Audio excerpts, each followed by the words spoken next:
Et je pense que Gloriose, Benoît et Jean-Paul pourront nous apporter quelques questions et puis on peut discuter là-dessus. Question? Ah oui, Honora, j'ai une question à propos des 5 cas qui n'ont pas été liés au traitement. D'accord. Je ne peux pas confirmer que d'office, ceux-ci ne seront pas mis sous traitement. Parce que je peux comprendre que durant le mois en cours, 5 n'ont pas été mis sous traitement. Mais le mois qui suit, 2 vont débuter le traitement, un autre va débuter le traitement au mois de décembre, tandis que toi, c'est toi qu'on n'aura pas réussi.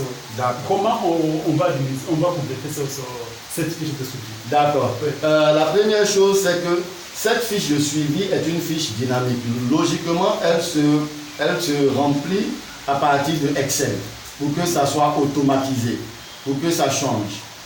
Par contre, sur papier, on pourra peut-être modifier, on pourra modifier les chiffres, mais ça va faire salissant. Mais sur Excel, toutes les formules sont déjà là.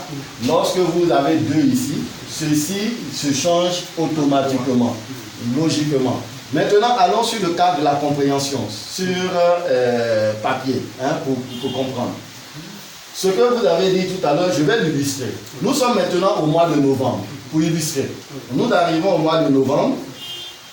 Excusez-moi.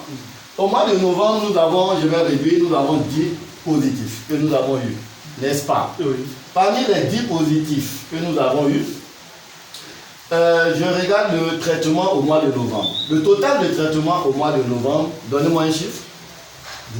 17. Il a préféré 17. Ok. 17. Comme il a préféré 17, il va nous dire les 17. Moi, je pose simplement la question de savoir, parmi les 17 que vous avez mis sous traitement au mois de novembre, il y en a combien qui viennent du dépistage du mois de novembre? Maintenant 8. 8. Il va me dire 8. Il me dit 8. S'il me dit 8, ça veut dire que logiquement, ici, j'ai 10, j'ai 8 plutôt. Et ici, il va me rester 2.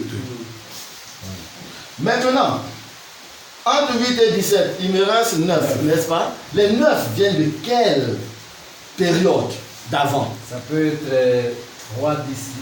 3 d'ici. Voilà ce qu'il dit. Il dit 3 d'ici. Si j'ai 3 ici, ça veut dire que maintenant, dans mon dépistage de 20 en octobre, il y en a 18 maintenant qui sont mis sous traitement. Et comme je le disais, la machine avec Excel va changer ceci en 18. Et garder ici 2 finalement. Voilà.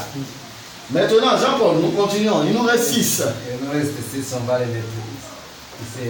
Voilà, on va mettre 3 et 3 ici. Pour que nous ayons notre 17. En même temps, ceci devient dynamique. Ok? On peut encore continuer la logique pour arriver en décembre et dire qu'il y a 15 qui sont positifs. Jean-Paul, combien de dépistés, combien de mis sous traitement en décembre? 18. 18 encore. Ok. Nous mettons 18. 18. Parmi les 18, combien viennent du dépistage de décembre? Puisque nous sommes en décembre. 15. 15.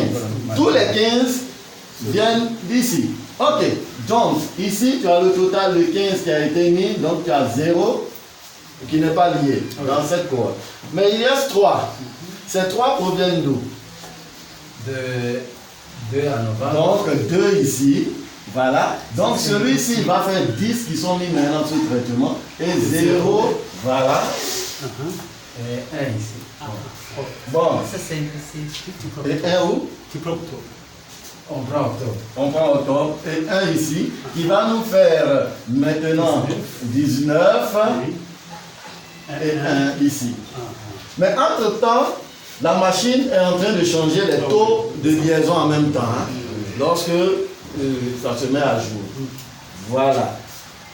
On peut passer à une autre question. Merci.